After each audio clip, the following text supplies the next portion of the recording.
મિત્રો, આગલા વિડીયોમાં બીજા ચેપ્ટરમાં આપણે વિવિધ પ્રકારના ધાર્મિક સમુદાયો વિશે ભણ્યા, જેમાં હિન્દુ, મુસ્લિમ, શીખ, ઈસાઈ, પારસી, જૈન, બૌદ્ધ, યહૂદી, ખ્રિસ્તી વગેરે જેવા વિવિધ પ્રકારના ધાર્મિક સમુદાયો વિશે ભણ્યા. આજે આપણે ભણશું બીજા ચેપ્ટરમાં ગ્રામીણ સમુદાય અને શહેરી સમુદાય. તો સૌથી પહેલા ભણીએ ગ્રામીણ સમુદાય. વિભાગ ઈ 5 માર્ક્સમાં પ્રશ્ન પૂછી શકાય કે ગ્રામીણ સમુદાયનો અર્થ આપી તેના લક્ષણો સમજાવો. તો સૌથી પહેલા આપણે જોઈએ ગ્રામીણ સમુદાયનો અર્થ. ગ્રામીણ સમુદાય એટલે પ્રકૃતિની નજીક વસવાટ કરતા, ખેતી અને ખેતી સાથે સંકળાયેલ વ્યવસાય કરતા અને વિશિષ્ટ જીવનશૈલી ધરાવતા વર્ગને ગ્રામીણ સમુદાય તરીકે ઓળખવામાં આવે છે. ગ્રામીણ સમુદાયમાં એકતા અને એકવિધતા હોય છે. ગ્રામ સમુદાયના લોકો મોટે ભાગે પરંપરાને વળગી રહેવાનું વધુ પસંદ કરે છે. આથી સામાજિક પરિવર્તન ખૂબ ધીમું જોવા મળે છે. ગ્રામીણ સમુદાયમાં સામાજિક ગતિશીલતા ઘણી ઓછી જોવા મળે છે. ભારતમાં સમાન સ્વરૂપના ગ્રામ સમુદાય જોવા મળતા નથી. ક્યાંક કદની દ્રષ્ટિએ તો વસવાટની પદ્ધતિ અને સામાજિક રચનામાં વિવિધતા જોવા મળે છે. ગ્રામીણ સમુદાયમાં ધર્મ, જ્ઞાતિ, કોમ, ભાષા, સંસ્કૃતિ વગેરેમાં તફાવત હોય છે, પરંતુ કેટલેક અંશે દેશ અને પ્રદેશના સંદર્ભમાં કેટલીક સમાનતા જોવા મળે છે. મિત્રો, હવે આપણે જોશું ગ્રામીણ સમુદાયના લક્ષણો. પ્રથમ લક્ષણ, પ્રકૃતિમય જીવન. ભારતીય ગ્રામ સમુદાયના લોકો કુદરતી વાતાવરણ વચ્ચે જીવન જીવે છે. લોકોનો મુખ્ય વ્યવસાય ખેતી છે, જેથી કુદરતી વાતાવરણનું પ્રભુત્વ વધુ જોવા મળે છે. લોકોના જીવનનો આધાર કુદરત પર હોવાથી વરસાદ, સૂર્ય, વનસ્પતિ, નદી, તળાવ, પવન વગેરે પ્રકૃતિના તત્વોની પૂજા કરવામાં આવે છે. બીજો લક્ષણ છે નાનો પ્રાથમિક સમુદાય. ભારતના મોટા ભાગના ગામડાઓના કદ નાના હોય છે. લોકો એકબીજાથી પરિચિત હોય છે. ગામડાનું કદ નાનું છે કે જેમાં ઓછા શેરીઓ, મહોલ્લાઓ, ફળિયાઓ જોવા મળે છે કે જેને લીધે લોકો એકબીજાથી પરિચિત હોય છે. બધા જ ગ્રામજનો એક સમાન પરિસ્થિતિમાં જીવન જીવતા હોય છે, તેથી તેમનામાં સામુદાયિક ભાવના અને આત્મીયતાની ભાવના ખૂબ જ વિકસેલી હોય છે. ગ્રામજનો સંગઠિત જીવન જીવે છે અને પરસ્પર નિકટતાની લાગણી અનુભવે છે, જે ગ્રામ એકતા સ્વરૂપે જોવા મળે છે. હવે આપણે જોઈએ ત્રીજો લક્ષણ, બહુમુખી સમાજ. ગ્રામ સમુદાય અનેક જૂથોનો બનેલો બહુમુખી સમાજ છે. ગામડામાં જુદા જુદા જ્ઞાતિ સમાજ હોય છે. ગ્રામ સમુદાયમાં જ્ઞાતિ, જાતિ, ધર્મ, કોમ વગેરે જેવા વૈવિધ્ય જોવા મળે છે. જુદા જુદા સામાજિક જૂથો સામાજિક જીવનમાં સુગ્રથિત થયેલા હોય છે. ચોથો લક્ષણ છે એકવિધતા. ગ્રામ સમુદાયમાં ધર્મ, ભાષા, રીત રિવાજો, મૂલ્યો, માન્યતાઓ, ઉત્સવોની ઉજવણી વગેરે કેટલેક અંશે એકવિધતા દર્શાવે છે. કેટલાક વ્યવસાયોમાં પણ એકવિધતા જોવા મળે છે. કેટલીક બાબતોમાં વિવિધતા કે તફાવત હોય છે, પરંતુ એ ખૂબ જ નજીવો હોય છે કે ગૌણ સ્વરૂપનું હોય છે. ગામની એકવિધતા એકતા સર્જવામાં મહત્વની ભૂમિકા ભજવે છે. હવે આપણે જોઈએ પાંચમો લક્ષણ, કૃષિ આધારિત અર્થવ્યવસ્થા. ગામના લોકોનો મુખ્ય વ્યવસાય ખેતી છે. તેમનું જીવન ખેતીઓ પર આધારિત છે. ખેતી એટલે શું? ખેતી એટલે કે પ્રકૃતિ પાસેથી પ્રત્યક્ષ આજીવિકા મેળવવી. સામાન્ય રીતે ખેતી કરવા માટે સૌથી પહેલા તો જમીનની જરૂરિયાત ઊભી થાય છે. જમીન, જળ, પશુઓ, પવન આ બધા પ્રકૃતિના અંશો છે. એટલે કે ખેતી એટલે કે પ્રકૃતિ પાસેથી પ્રત્યક્ષ આજીવિકા મેળવવી. એટલે લોકોનો મુખ્ય વ્યવસાય ખેતી છે અને એમનું જીવન ખેતી ઉપર આધારિત છે. કૃષિ ઉપર આધારિત અન્ય વ્યવસાયો પણ જોવા મળે છે, જેમ કે કૃષિ ઉપર આધારિત પશુપાલન છે, મરઘા બતકા ઉછેર છે, કેનિંગ ઉદ્યોગ છે. આ બધા વ્યવસાયો ખેતી ઉપર આધારિત છે. લોકોનો મુખ્ય વ્યવસાય ખેતી છે. છઠ્ઠો લક્ષણ છે જ્ઞાતિ વિભાગો. ગ્રામ સમુદાયમાં જુદી જુદી જ્ઞાતિઓ અને દરજ્જાના તફાવતો હોય છે. જ્ઞાતિના પાયા પર ભેદભાવો છે. આમ છતાં બધી જ્ઞાતિઓ વ્યવસાયિક સેવાઓ દ્વારા પરસ્પર અવલંબિત હોય છે. હજી મિત્રો ગામડાઓમાં હજી પણ ક્યાંક ક્યાંક જાતિના જ્ઞાતિના ભેદભાવો જોવા મળે છે. આમ છતાં જુદા જુદા વર્ગના કે દરજ્જાના જે લોકો છે એ પોતાનો પરંપરાગત જે વ્યવસાય કરે છે, તો આ જે વ્યવસાયિક સેવાઓ છે એના દ્વારા લોકો પરસ્પર અવલંબિત હોય છે. ગ્રામ સમુદાયમાં કૃષિ આધારિત વર્ગ રચના જોવા મળે છે. એટલે કે સમૃદ્ધ ખેડૂતો કે મોટા ખેડૂતો, મધ્યમ કક્ષાના ખેડૂતો, નાના કે સીમાંત ખેડૂતો અને ખેત મજૂરોનો સમાવેશ થાય છે.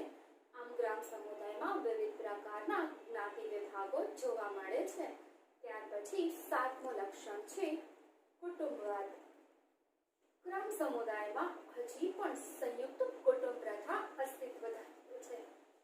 કુટુંબના ગામના સામુદાયિક જીવન પર સર્વાંગી અસર ઉપજાવે છે. કુટુંબ એ બાળકનું સામાજિકીકરણ કરે છે, સામાજિક નિયંત્રણ કરે છે અને સંસ્કૃતિનું સંક્રમણ વગેરે કાર્યો કુટુંબ દ્વારા કરવામાં આવે છે. સમાજનું પ્રથમ મુખ્ય અંગ છે કુટુંબ, કે જ્યાં બાળકનો જન્મ થાય છે.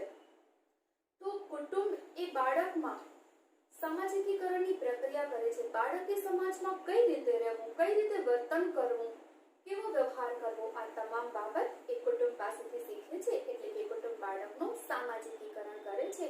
એની ઉપર સામાજિક નિયંત્રણો લાદે છે કે બાળકે સમાજમાં કઈ કઈ બાબતો ન કરવી જોઈએ, કયા કયા ધોરણોનું પાલન કરવું જોઈએ. આ બધું સામાજિક નિયંત્રણ કુટુંબ દ્વારા કરવામાં આવે છે. સાથે સાથે આપણી જે સંસ્કૃતિ છે એનું પણ સંક્રમણ આ બધા કાર્યો કુટુંબ દ્વારા કરવામાં આવે છે. ગામના સામાજિક સંબંધો પર કૌટુંબિક સંબંધોનો વિશેષ પ્રભાવ જોવા મળે છે. હવે 8મું લક્ષણ છે ગ્રામીણ ધર્મ. ગ્રામ સમુદાયનો ધર્મ એ પ્રકૃતિ પ્રધાન છે.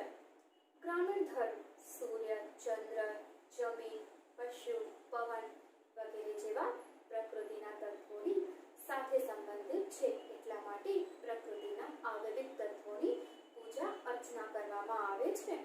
હા, હજી પણ ક્યાંક ક્યાંક કુદરતી આફતોને લીધે ગ્રામ લોકો નસીબવાદી વલણ ધરાવે છે.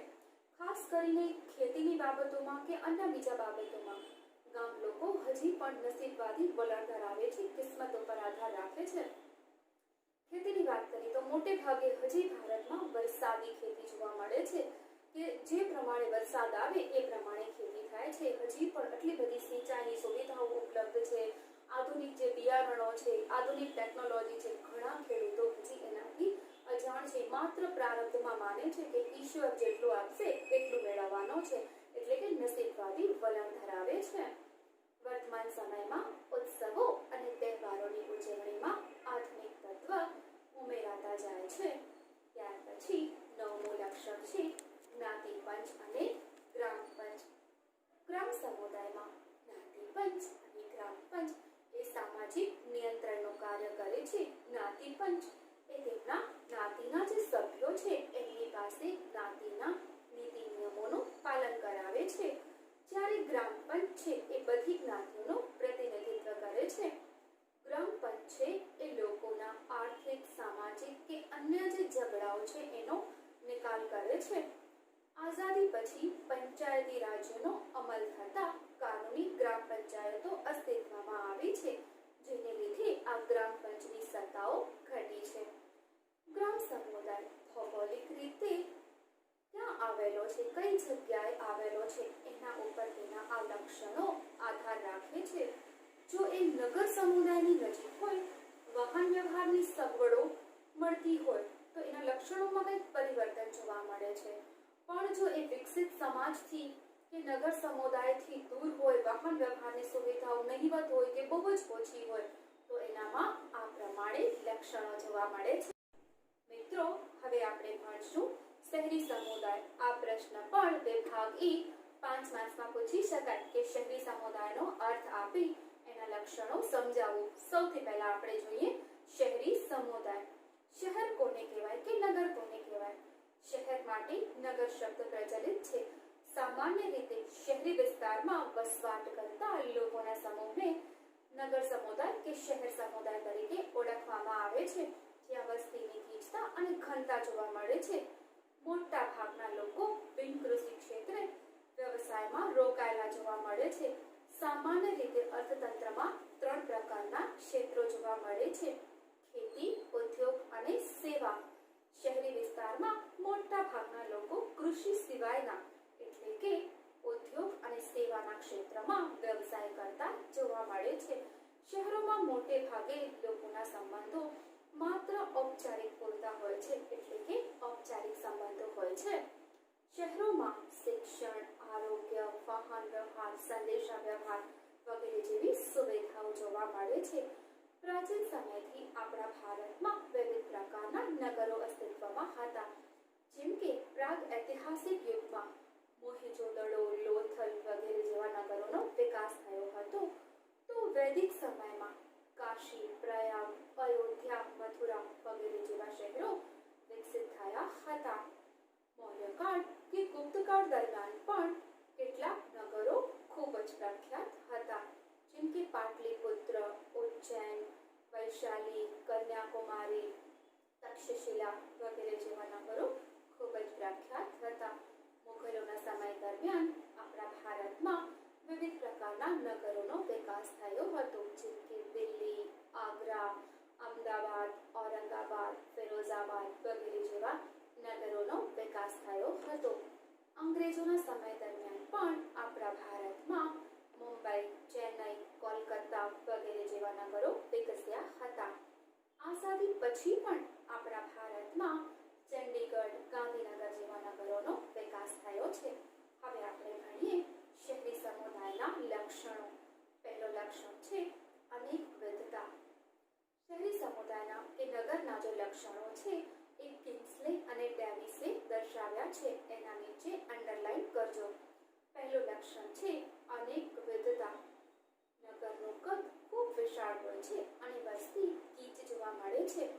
નગર સમુદાયમાં જ્ઞાતિ, ધર્મ, ભાષા, પ્રદેશ, વ્યવસાય તેમજ સામાજિક અને સાંસ્કૃતિક રિવાજોની દ્રષ્ટિએ એકબીજાથી ભિન્નતા ધરાવતો સમુદાય છે.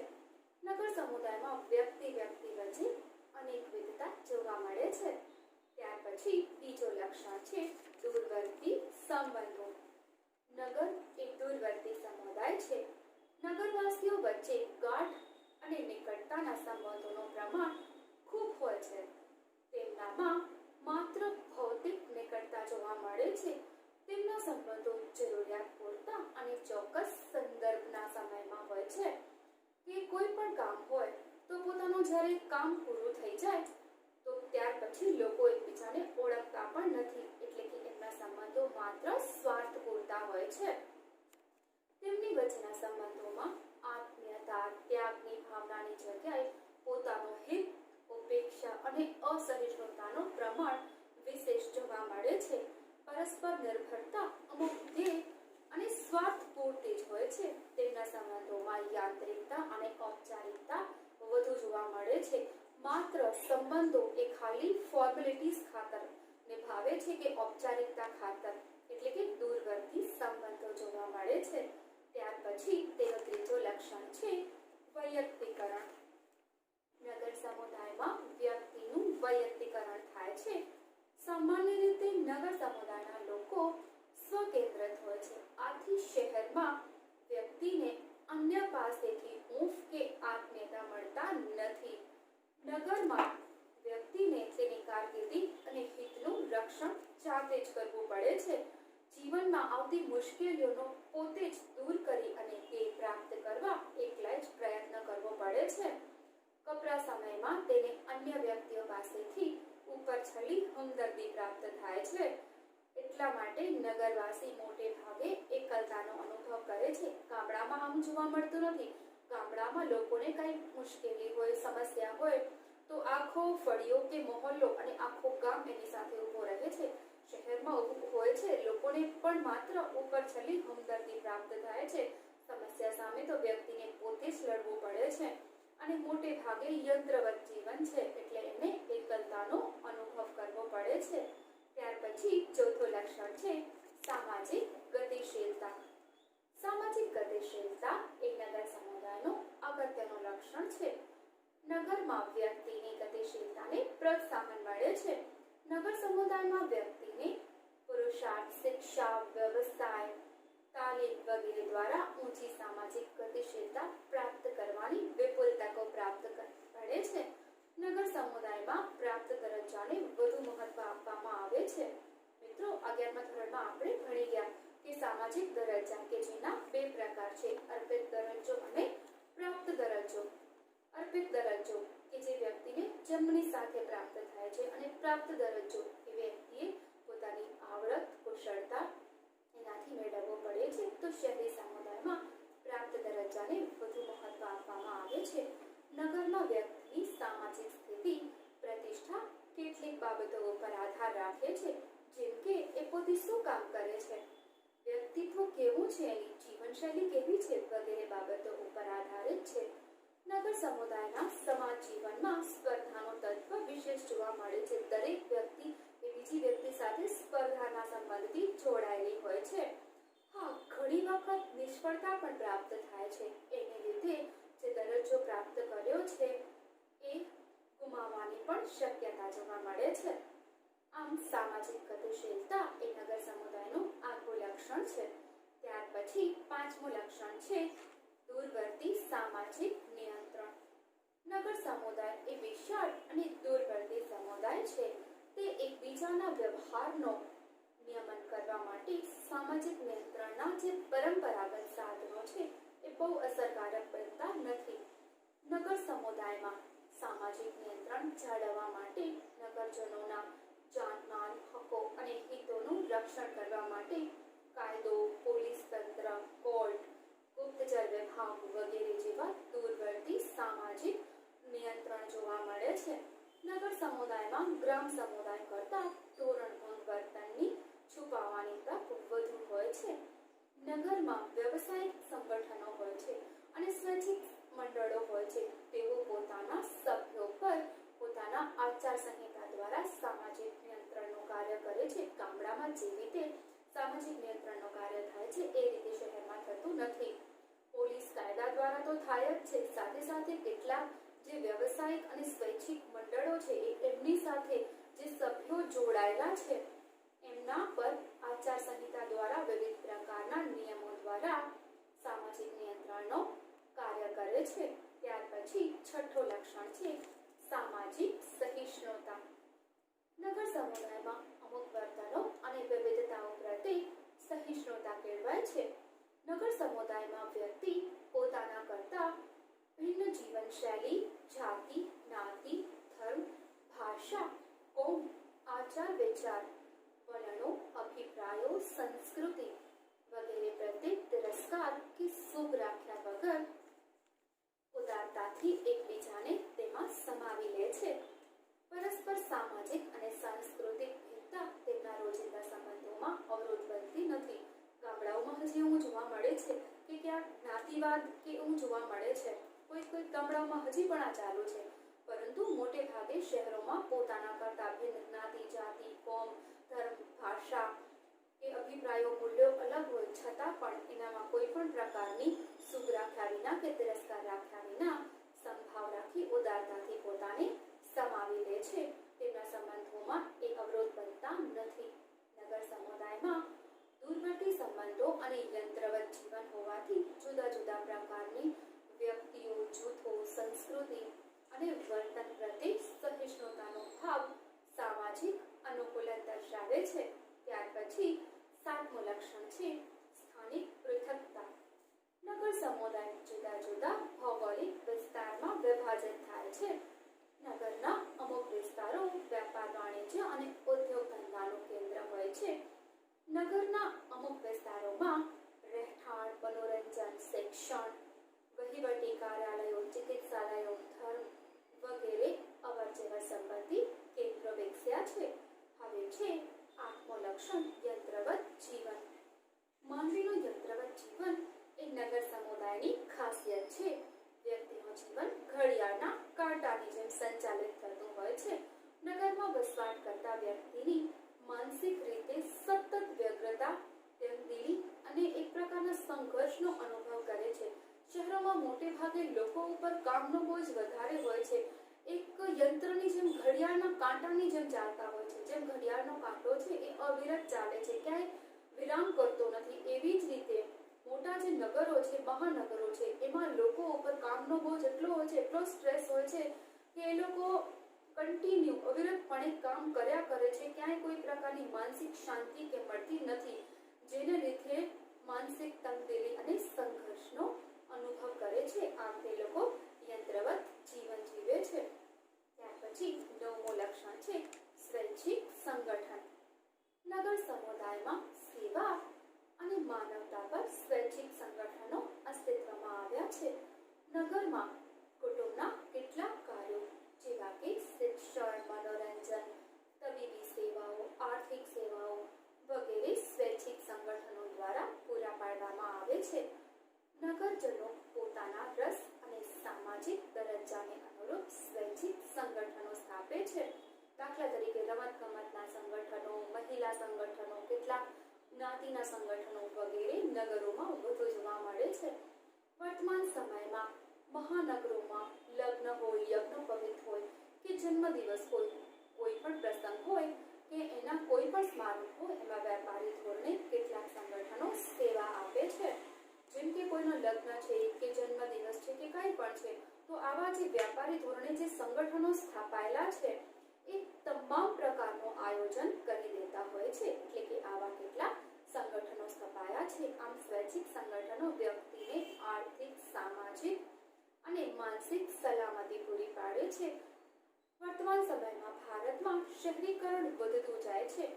શહેરના સ્વરૂપ અને આકાર બદલાયા છે. વસ્તી ગીચતા અને વૈવિધ્યમાં વૃદ્ધિ થવા લાગી છે. નગર સમુદાયમાં ગંદા વસવાટો, ટ્રાફિક જામની સમસ્યા, ધોરણભંગ, પ્રદૂષણ વગેરે જેવી સમસ્યાઓ પણ ઉદ્ભવી છે.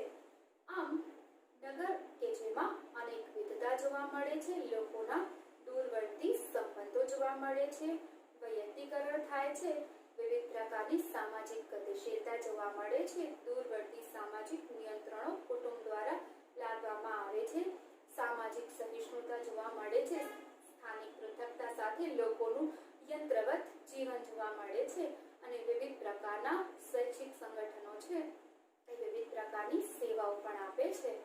મિત્રો, આજે આપણે આ 2 પ્રશ્નો ભણ્યા, જેમાંથી તમારો હોમવર્ક છે કે શહેરી સમુદાયનો અર્થ અને એના લક્ષણો. આ પ્રશ્ન તમને તમારી નોટમાં લખવાનો છે. નમસ્તે.